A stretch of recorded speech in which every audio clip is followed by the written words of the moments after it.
Daniel, thank you very much for coming on. Hi, mate. You all right, Chris? How's things?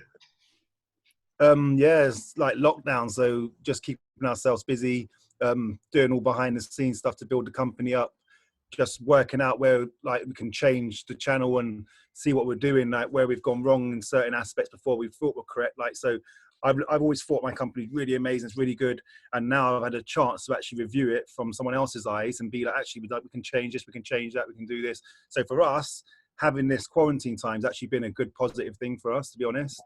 And it's exposed a lot of weaknesses, I think, in everybody's business because 100%. when you can't switch and adapt. I mean, I was even looking at my own company and I was looking on the back end of the website. I was looking at a couple of different things and it was, that it wasn't ranking and I wasn't getting leads through and I was wondering why. So just having that time off to start assessing the back end of your business. And then that's of course going to improve the front end of it too. Yeah, these are the things we take for granted because we're out busy, busy, busy. So you don't actually look behind the scenes. Like Yeah. there's been so many little minor changes that we've done. It might be a color alteration, or it might have been taking a picture in a better quality, or small things like this that actually get you noticed that you wouldn't have thought about before all this happened. Yeah. So you're known as Mr. Positivity in the removals industry, next gen movers. I've been known for it now. Yeah. People say I'm positive, and my positivity is infectious. But tell me where that journey of positivity and getting into that mindset started for you. For me, I'd say again, probably fitness. I used to have chronic asthma and so on, so I couldn't really walk around. I couldn't run. I used to be like, why am I so skinny? And then I'd start questioning why, and I'd done. So I was like, you know what? I'm going to do this. I'm going to do that. I'm going to put size on. I'm going to whatever I wanted to do, I'll do. So then I started changing the people I my circles that I was hanging around with. So I realized who was negative, who was draining my energy, which we can go into again. It's called like energy vampires. So I realized they were draining me. I was giving them more than me. So as soon as you start changing your circle and you start hanging around the right sort of characters and the energy, your energy cannot be anything but positive because it's the circle you're in. So if you're negative, you realize you're the bad one out of them. So you have to go. So Yeah, it's pretty simple. You just, I don't know. It's like one of those things. Is you learn. It's your mindset. Your mindset changes to become positive, and you just like you can wake up, have a bad day, but then you've got to know when to switch it back and be like, "There's no point me dragging this day on. What is the point of dragging this on for?" yeah.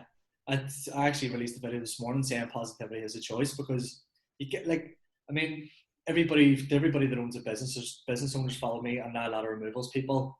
And what I've noticed is that everybody's saying how do you be more positive and how can you do it, and I'm like it's a choice. Everybody has aspects of their business or their life that they don't like, and sometimes you just have to man up and get on with it. But Yeah, you know 100%. you've got a choice of whether you're going to do it with a smile on your face or whether you're going to do it with a frown, and it's Exactly. always much more fun to do it with a smile, even the shit Yeah, jobs or even the yeah. shit. It's like a lot of bodybuilders say the same thing. You might be amazing at training your arms, your chest, but train your legs. If you don't like doing legs, train your legs. Eventually, your legs are going to become easier, which means it's all going to tie in because the other things you're amazing at. So if you've got a job you don't like, either leave your job or just turn it into like find a positive bit out of it and then be like, actually, I do actually like this job. I'm like 90% or 50-50. You want to get it higher and look at the things you do like about it. Just don't like it because it's a long journey to get to. Change that mindset. Yeah, and changing the circle as well. Yeah. Well, I think it was probably about 2 years ago when I decided that enough was enough. Things weren't going great for me, and I was like, I had the business, the man with the van, and things were okay. And I was like, I really want to level up my circle here. I want to start hanging around with people who are more positive, who are more who who are more successful than me for a start. Because Mhm. you know yourself, you get this ceiling, and then all of a sudden you want to know how do these guys do it? How do these guys do it? Of And course.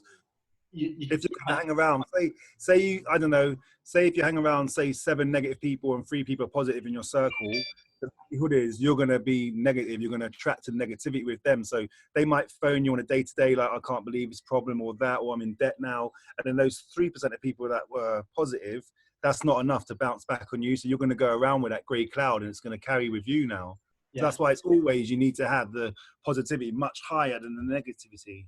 yeah, and like there are days. I mean, there's days where everybody just feels like just getting the cocoon as well, which I do now and again. Just sit, chill out, and watch TV, and just go. What? I'll have another crack at it Yeah. tomorrow. But I think everybody is expecting.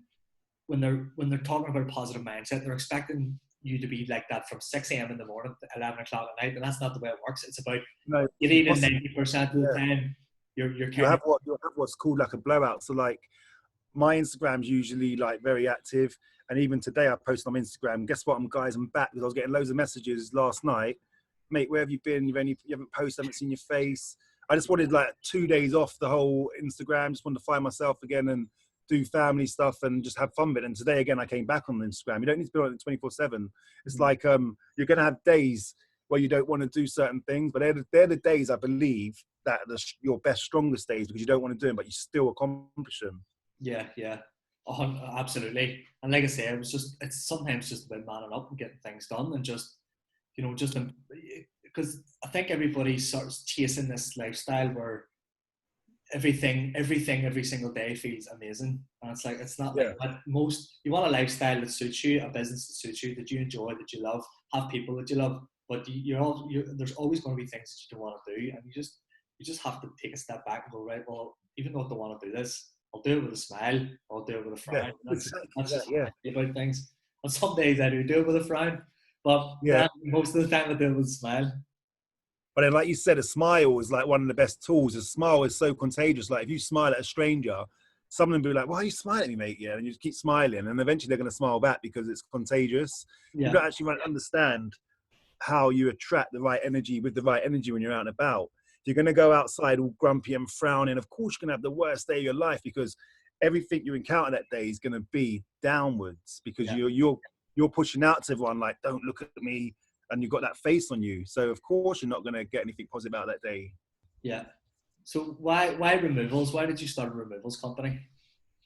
I used to do I've done a lot of jobs like managers in retail shops, and then eventually I've done accounts, I've done finance, and then I was one of the first ones the last one in one of the account buildings I was in. So obviously I'd come out when that big recession hit. So I came out. One of my friends was like, "Do you want to jump on the vans? If I feel pretty strong, I could see you could lift the sofa on your own." I was just laughing like, "Okay." So I jumped on the vans, and I never looked back. I just loved it. Like, and I helped grow his company with him. And again, I used to talk to a lot of the clients. I built him up a lot of good high class clients, companies, asked him for like, "Mate, can I get a pay rise?" It was always no. It was always no. Didn't believe in his work ethics either because he'd be like, "Make the job longer. We've got to rip people off in this industry." So then I was just like, one day a customer said to me like, "You should just start your own sort of I'll give you an idea how the dream team came out." So Will was working for him. We'd done a job for this lady customer, and she had this really, really nice leather sofa. So we took out of one house, got to the other house. There was nowhere it's going through the doors. The windows couldn't come out. The frame of the doors couldn't come off. So she was in tears in the garden, like, "Oh, I love this sofa. There's no way you're getting it in." So I was like, "To be honest, love, it's not going to go through." And then I was like, you can see someone's upset and you can really see she's passionate. So Yeah, like, this was before we even had our own company. So I was like, you know what, I've got one last trick.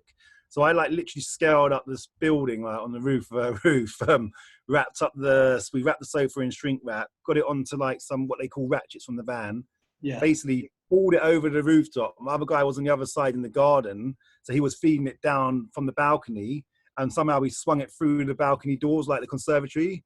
And right, she was so impressed. She was like, "Oh my God, I've got the dream team." She was going crazy. Like, couldn't believe I had the sofa in there. And yeah, then I was explaining, I couldn't really do this because if my boss found out, I'd be in big trouble, blah, blah. And she was like, "Guys, you need to go and start your own company up." So when I went home that day, I was saying to my wife what's happened. She was like, "Let's just do it. We call it Dream Team." So then we never looked back, and then we just went with the Dream Team. And then we're like, "Do we go for removals?" I was like, "Don't we want to just be known as removals, like man and van sort of thing?" So we came up with the name Dream Team Movers, which means we're always moving with the times, always moving forward. And that's where the name stuck, Dream Team Movers. And yeah. it just blew up into a brand sort of thing as well now.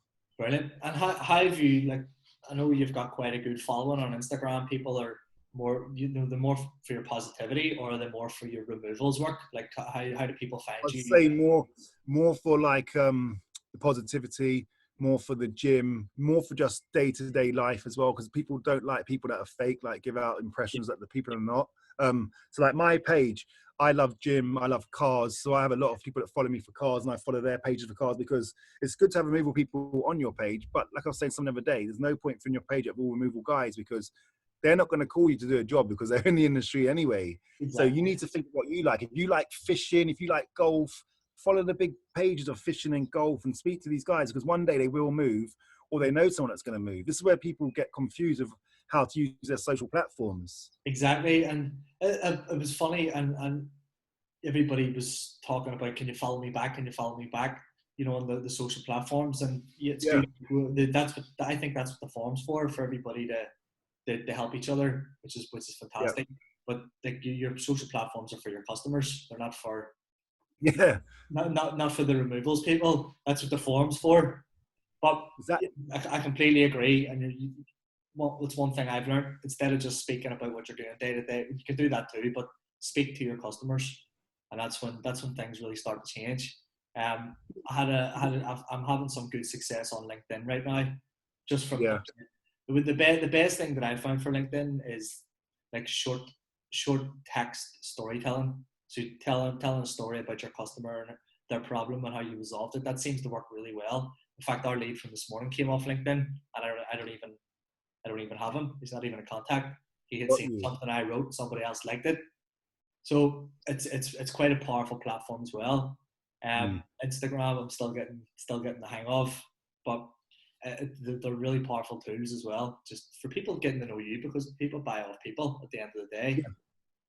And I just The find thing if you post how all, it now, any social platforms can help you, even if you're on TikTok and you're doing comedy sort of things, as long as your branding's strong and people are aware of your brand, it doesn't matter what social platform you're on, because these are people that are going to move one day, or their family members are going to move, or their friends are going to move. So if you've indented their brain or their mindset for 5 seconds, and then they're out with their friends and they're like, oh, I'm moving home this week, and they're like, oh yeah, Dream Team, I just saw a video today, check these guys out, they're amazing, because it becomes infectious. yeah. And how much of your work has been generated from that alone?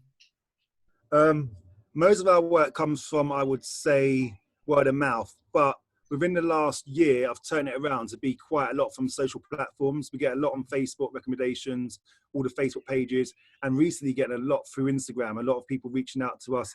But then I'm also getting a lot of people reaching out on Instagram now, asking me, can I mentor them, or can I do consultancies? And this isn't stuff I've never done before. I'm looking into new venues and new ways of targeting. I didn't realize how big these platforms are, because people engage with you now and they want they don't want to be you, but they want to feel how you do. That makes sense. They feel your energy through the phone, and they're like, how do you bottle this energy up? And you're trying to explain to them, is you can't bottle up, you can't buy this energy, you just have to become a manifest and train yourself, understand it. I follow a lot of mentor coaches as well, like massive ones, and the energy they have is absolutely insane. I'm just like, am I actually like that? Like, I can't believe I'm like that. Yeah, but it just happens over time. If you create Yeah, exactly. if you create a life and a lifestyle that you really enjoy, and you're getting up every day, and people always ask me, like, how do you get up at 5 o'clock in the morning and go to the gym and work, and then go to 9 or 10 o'clock at night? I'm like, because I enjoy my life. And I kind of feel like when you own a business, it's your lifestyle. It's not something you do from 9 to 5. So you have to incorporate what you're doing, like what you love, into your lifestyle, and it has to all mix in as one. And that's when you get Yeah, up again, you feel charged and energetic and ready to go.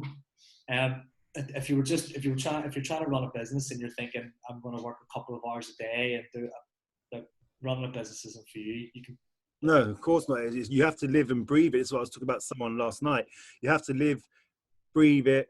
You've got to be so passionate about your brands. When you're talking about, if you're removals, whatever you're doing, you have to be so passionate that people listen, like engage. Like, you hear people all the time speaking, like life coaches and motivators, and I come across them sometimes on different platforms, and yeah, I swipe. I swipe because it's just the tone of the voice or the way they look is scripted. I'm like, nah, this is a sales pitch. I just swipe through it because yeah, I don't want those sort of people in my life. They've learned from a book sort of thing. Self-taught's always much better because it's like experiences yeah. that you can speak about. This is the one thing that I love about Gary Vee, when he says document, don't create. So when you're documenting things Yeah, every day and documenting what you're doing, it comes across as a lot more authentic, rather than just trying to create a video, which I think is a lot harder. Because it can be, you're trying to get it looking right, but at the same time, you may not be coming across as authentic. So sometimes you're better just throwing a stupid video up. And I think that those are the ones that get the best engagement. yeah, of course. Like, video now is the way forward. Podcast videos is so much stronger than like image, because especially now with what you can do with cameras, you've got this cinematic motion, and like I've been playing around with it last few weeks, and some of the videos I've been putting out are getting like serious amount of views because someone is looking at that, they might come across it and they've got 3-4 seconds before they make a decision if they're going to swipe or actually watch it. So you've got to engage them right from the start. Yeah, yeah, exactly. But where do you see Dream Team going over the next few years? What's over the next 5 years? For me, it's like I've got to really sit down sometimes and think what we're building, because I've had people in the States asking us, can we franchise it or can we do this? I've had people reach out to me, say, your brand is so strong, the logo's strong. They realize it's patent. So they're like, can we do it onto a clothing line? I've had ideas to do a pre-workout before. So we can say, like, this is the pre-workout we take before we do a job. So my brain spins, like, I just think, well, what's going on? But myself personally, I think how we're doing now is fine. I don't want to grow. I'll grow obviously bigger, but I don't want to be so big so it loses its personal touch. Because once you get to the stage where you're too big, it starts becoming fake, I believe, because you can't give that energy to your customers or to all the members of the staff because you're too big. Does that make sense? And you can't see where things are going wrong, or you can't. Like, I've got 2 members of staff out of, say, 9 we have now. 2 are basically like myself now, where they've mirrored me. I've been around them so long, and the others have their own personality. But you start growing and growing and growing. The 2 that are like me will be like 1 like me, and then, like, say 20 have their own personality, which then things start changing because you don't know what's going on. You can't oversee everything, and you put the trust. For me, it's a trust issue, like trusting everyone not to ruin the brand. Yeah. Have you ever read James Caan's book about Dragon's Den? When he was talking when he started the recruitment company, Alexander Mann, just completely exactly what you said there. When he started, they were up and coming, and he was, the staff would have sat there on a Friday afternoon, and we all had a few drinks and all had a good laugh. And then once it got to a certain size, he had to get a managing director in, and the director basically said to him, "Look, just off you go." He goes, I'll run this company while you can go and pursue your other ventures. And I think that's what happens to companies when they get to a certain size. The owner doesn't want to run it anymore because there's too many staff and too many headaches. So you need to have some sort of structure, processes, systems in place. But that, I think it's from the personal brand. That's where you can venture into other areas. If you have a very strong personal brand, and maybe you grow it up to a certain level, and then you go, right, I'll touch into that. That's what I think the importance of personal brand is for entrepreneurs, because naturally you don't want to sit about and do nothing. Exactly. You don't want to be stuck in one thing either, because you're curious about this and you're curious about that and you're curious about what's going on next.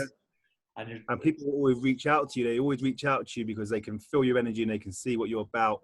So they want you to be a part of their ideas. So then all of a sudden, before you're trying to do your own bits and you've got people asking you, can you jump on with them, or can you help this? And then you've got to really start thinking, okay, what was I actually doing here? Like, you can get so lost in this whole, like, entrepreneur sort of thing.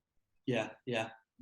I don't know about you, but I'm curious about a lot of things. But I'm just gonna stick with one business for now and build it up and get some sort of structure in place, and then I can venture into other areas.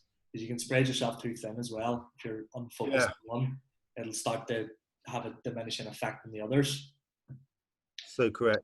Yeah. So what about how you find this lockdown for business and for personal? Personal, amazing, because it's been like such a good reset. I've looked at health wise, food intake, just it's all been paused, like enjoying nature again. Like, it just feels like I've been reborn again, sort of thing. Like, so I'm absolutely enjoying it.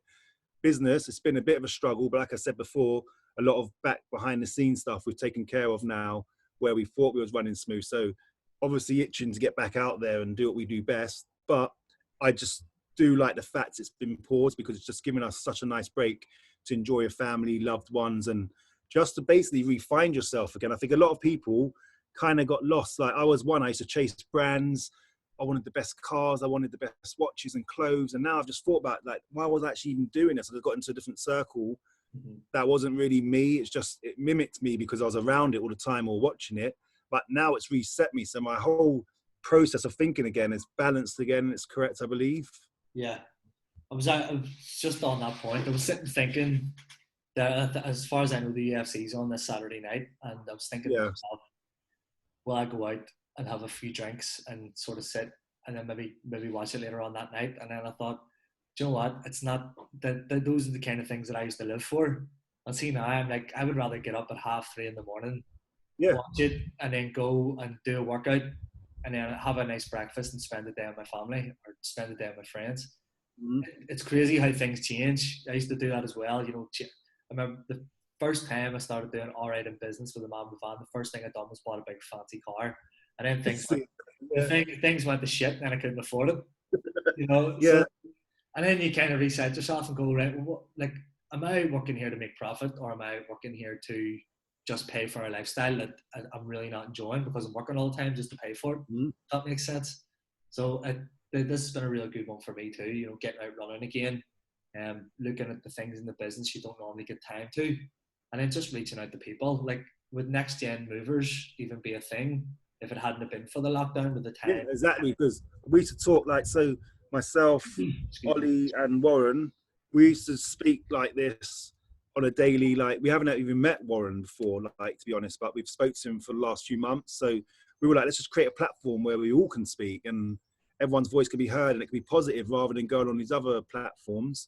And you ask a question and you're literally drilled, like, how do you not know this? Or it's so negative and you just feel like coming off there and cutting your wrists sometimes, or I'm going to jack it all in. Do you know what I mean? So the platform we created now, I'm so happy the way it's running itself because people are understanding. So there's no negativity on there. It's all positivity and people, and it's running on its own, which is so amazing. Like, Yeah, for us, it's just like, we're so happy to sit back and see that this has actually happened at last, because you start thinking in this industry, is there no one that's positive? Is everyone this sort of mindset? And then you realize, and actually there is people out there that want to grow in the industry and can help each other.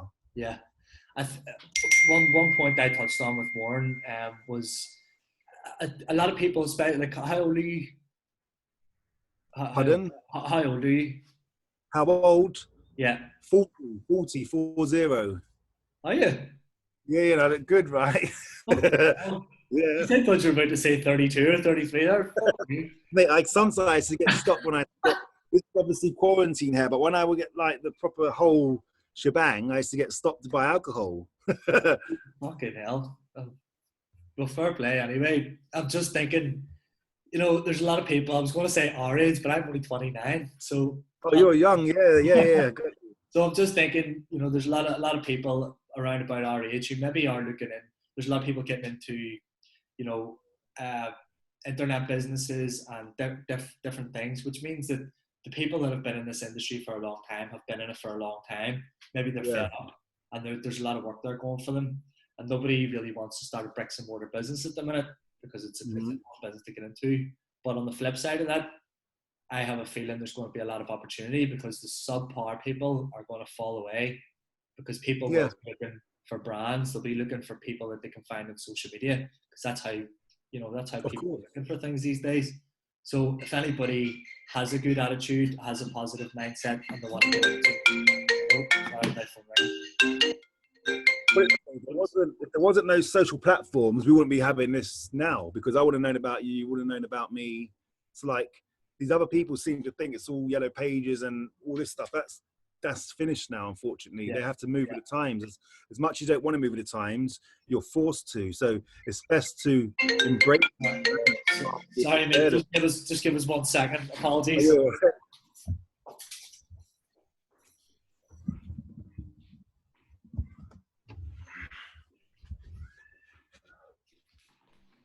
Sorry, buddy. Sorry, what were you saying there? Yeah, so it's best to embrace the new, rather than being worried or running away from it, because it's not going to go away. This is how it's going to be. Like, obviously after quarantine, there's going to be now loads of changes, but there's no worry. There's no real reason to be worried of the changes, because we just have to go with them.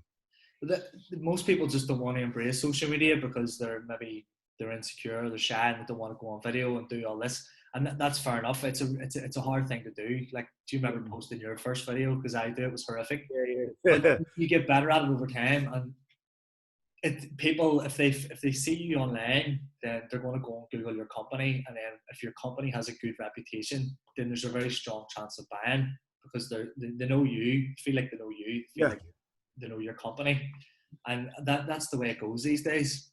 Unfortunately, just having a good word of mouth, it isn't enough anymore. You need to be putting out content about you and about your life because people will resonate with it, and that's what they of buy. course.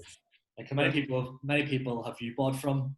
that you resonated with by I following? like to know. So, like, say if I was looking for someone now, like a plasterer or something, I wouldn't just straight away go to Google. I kind of get social platforms and get an idea. If I see someone I like, they got the 5 stars, but have they got social media, and I find them, then I'll look at their work, follow their stories, because then you get an idea who's actually the person behind it and so on, which I believe is amazing. But you then know that person before they've actually even stepped to your house to give you a quote. And this is Yeah, what I believe a lot of people now do. yeah, and it just builds up a bit of trust as well. Yeah, of course. It It's all about trust. shows you whether or not they're passionate about their work, because you want somebody who's passionate as well. Um, Yeah. so In our industry as well, removals, it's 100% trust related, because you're seeing, you get a snippet into that customer's life, whether it's for a day or 2 day or 3 day move. You yeah, know so much about them after that move. And yeah, like, you've seen everything you can see, you know what I mean? There's certain things you probably don't want to see, but you've managed to see. So like, it's all about trust in our industry. So that customer needs to know they can trust you from the offset. yeah. And you guys are a husband and wife team in Dream Team, Correct. yeah. So how did that all come about? Did you two start it up together, or did you start it and then Natalie came in? So I started it with Nat's brother, and we was just running it for about a year. And then it got to the point I just hadn't have enough time. There's not enough time. I was losing jobs. Like, so the phone would ring when you're in the van, and I'm like, I need to get a secretary sort of thing. So then Nat was like, she'll jump on it, because she was doing accounts as well, working from home. And then she was like, you know what, I'm just going to jump on it with you guys. We'll just push this. So she jumped on it, never looked back. And then we just had to keep bringing more people in and more people in, and then just expand, like, because you're pushed to expand. So there was never a real goal to say, right, we want to produce this much money, we want to do this. I was just happy running it, because it just felt like I've never done it before. I was on the road, I had no boss. I just loved the whole feel of it. Like, it was just amazing. Like, it was like, I'm actually getting paid for doing this. This is so cool. Like, a lot of people don't realize it's just fun as well. Yeah, there's a lot of hard work, heavy lifting and so on, but again, I love that sort of stuff. I love lifting heavy. So for me, it was just like the ultimate dream job. Yeah, the guys who work for me, they're all quite young and fit as well, and it's almost like a competition sometimes. And you're lifting a sofa, maybe you're coming down a couple of flights of stairs, and you're like, oh, maybe I need to set it down. They're like, what's wrong? Are your arms sore there? And it's like, all right, Yes, exactly. like you're leveling up with the people around you, and then I've got a young lad, he's about 20, he works for me. I swear to God, he just bombs up and down stairs like, and I'm Yeah, this kid's fit. we do jobs like, we're doing a social platform, like, right, we're here today, let's see how many steps we're going to do, put polls up and people try to guess. And then even the customer got involved. She was like, the way you guys are sweating, I need to jump on this, can I carry some stuff up the stairs? She's like, this is better than when I go gym. So there's the customers running up and down as well, getting involved, because she realized the energy and what was happening. So she wanted to be a part of it. Does that make sense? Rather than her just sitting on her sofa like watching us do the work, she wanted to be a part of it for that moment of that energy. Yeah, And that's what it's about, creating something that you wake up in the morning, you're like, I love doing this, I want to do it. Because if you create something that you're not happy with, obviously it's not going to succeed, because you're not happy with it. yeah, yeah. I mean, I've just heard so many horror stories about people. You know, guys just come to the house and they'll go, right, this and this. They will cost you about, let's say it's 500 quid, and then Yeah, all of a sudden, but it's a 2-man team, and it really requires a 3 or a 4-man team. And then the guy, like, I hear this story daily, and then the guys come, they've underestimated the job, they're working to 10 or 11 o'clock at night, and the next thing they're complaining, but their complaints and their stress is now then projected onto the customer, and then that gives them a bad experience of moving house. yeah, And because then the so think like, sometimes you're walking into a lovely sale, a lovely home, but then other times you're walking into people who have had terrible experiences of moving house, and correct. it's a little bit more difficult, and that's And what I think. this is where the social platform comes in, because once you've got that customer's trust, you've gone out and quoted them, then you could be like, look, you can flick through, we're 100% open, we've got like a shop, we've got a residency, like, we're not hiding nothing from you guys. Follow us for a week or two on the social platforms, see how we work, you do your day-to-day stories. That's how we score a lot of our jobs, and customers get to see us and know what we're about. So the trust is there 100%. So then when we go and quote jobs, we've quoted jobs before, and they're like, yeah, we know about you already, we've been following you, my son watches all the stories, and you're like, oh, wicked. I mean, like, Yeah, so yeah, yeah. especially when you're like a sort of village, where everyone knows you and you've got like a lot of following base. People just follow you because you've got a following. Does that make sense? Rather than following you because you're a removal company, they're just saying about this guy's on 20,000. I'm going to follow him as well. So every Yeah. morning you wake up, there's so many more followers, and obviously some go, some come back, some go, some come back. But that's the life of it. Yeah. And it's it can't be an enjoyable industry as well.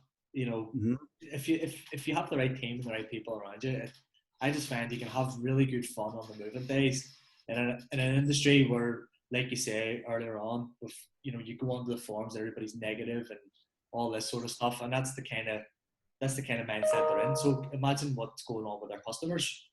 Yeah. You know what I mean? That's what I always say, because if you're turning up and you're negative or you don't look the part, I don't know, like there's a part, I believe as well, like an image sort of thing to whatever aspect, whatever job you want to do, you have to have a sort of image for it as well, because we're judged literally, again, like someone was look at you for a few seconds, you're judged instantly how you look. So like that customer could be having the worst day of their life. You've turned up like, oh, it's bloody raining, can't believe it. So she overhears that. Straight away, like, oh no. And everyone's down then straight away. We turn up, we're so positive, like, right, let's get this done, lads. Right, this is how we're going to do it. Just let you know, this is how we work.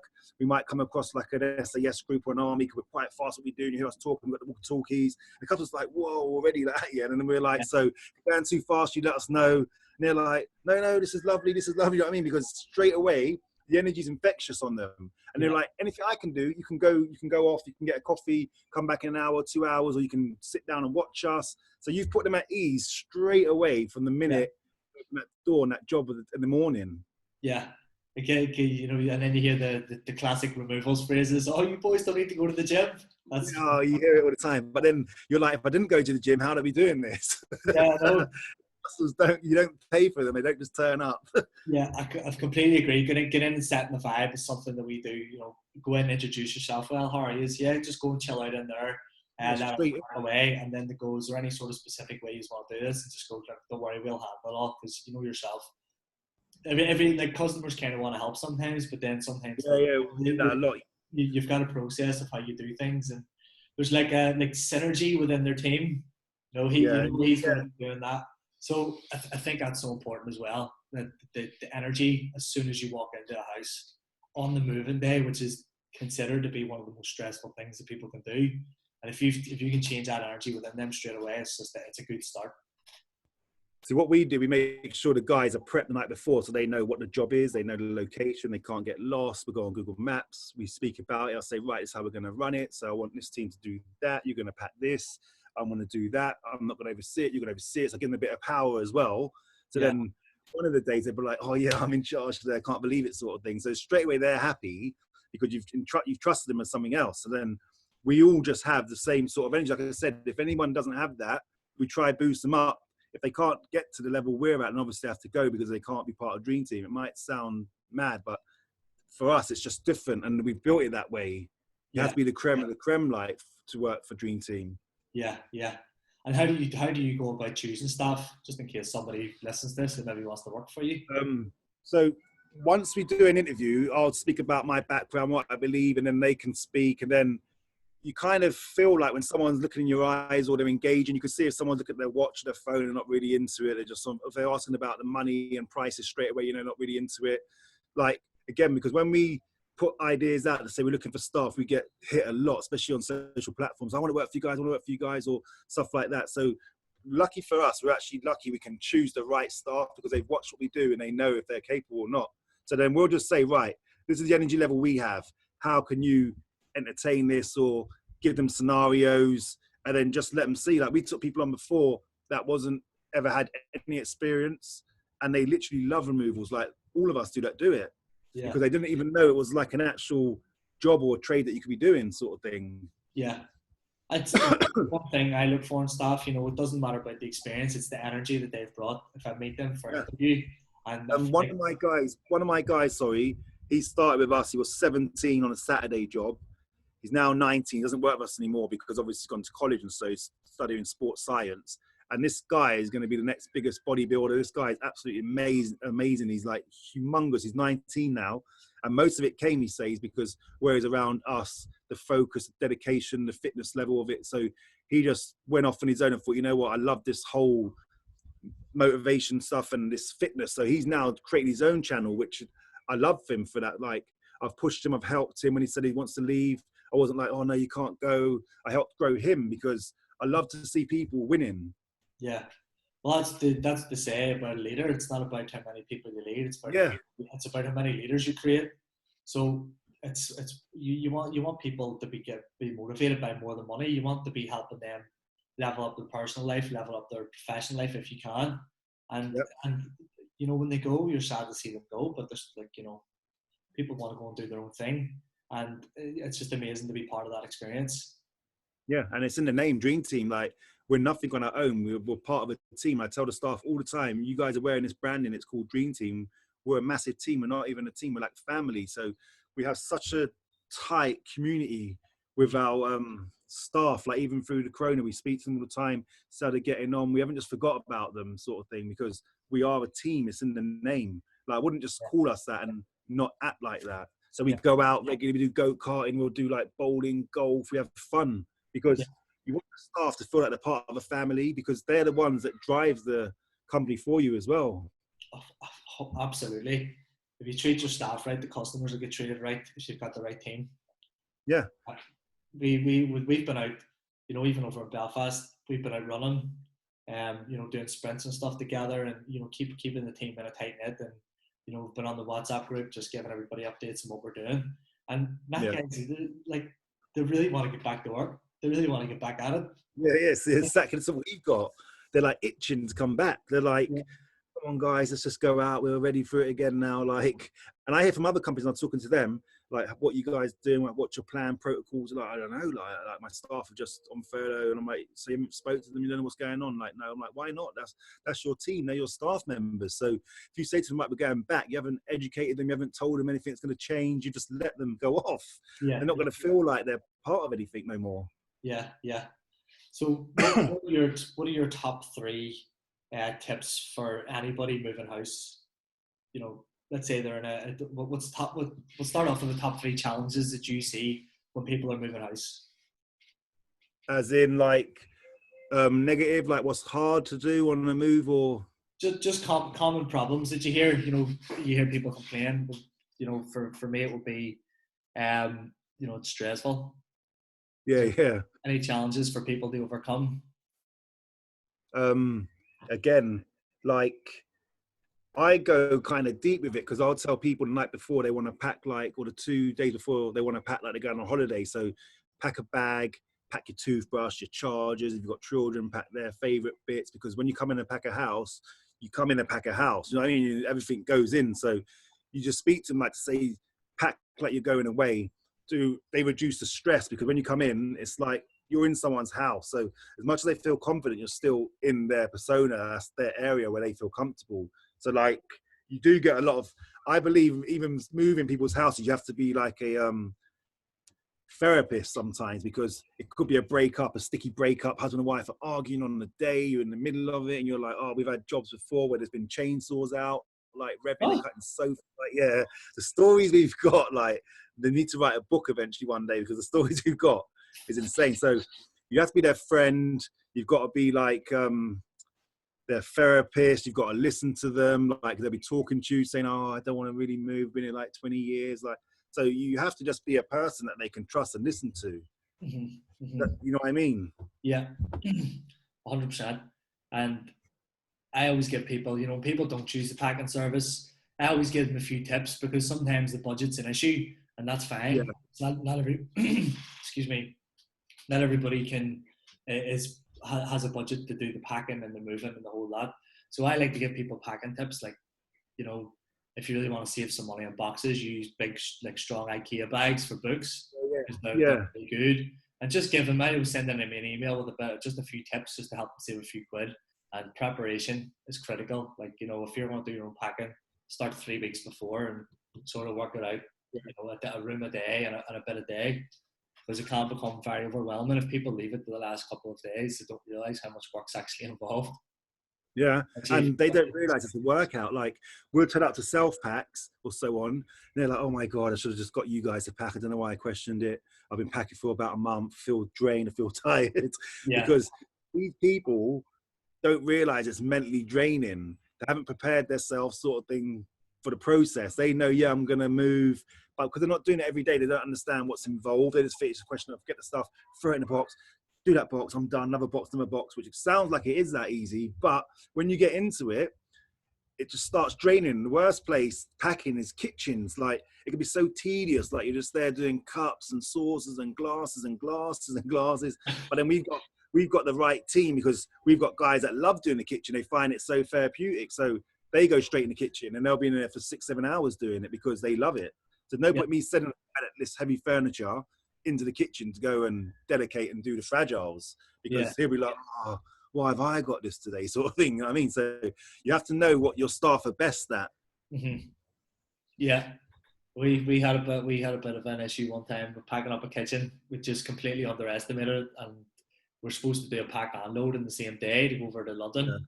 And it just took us hours and hours to do the kitchen. It's so it does take some time, and I think people really don't realize, to do it right. And even packing a van, I've had a lot of people who say, I think we may be better just hiring a van and doing this ourselves.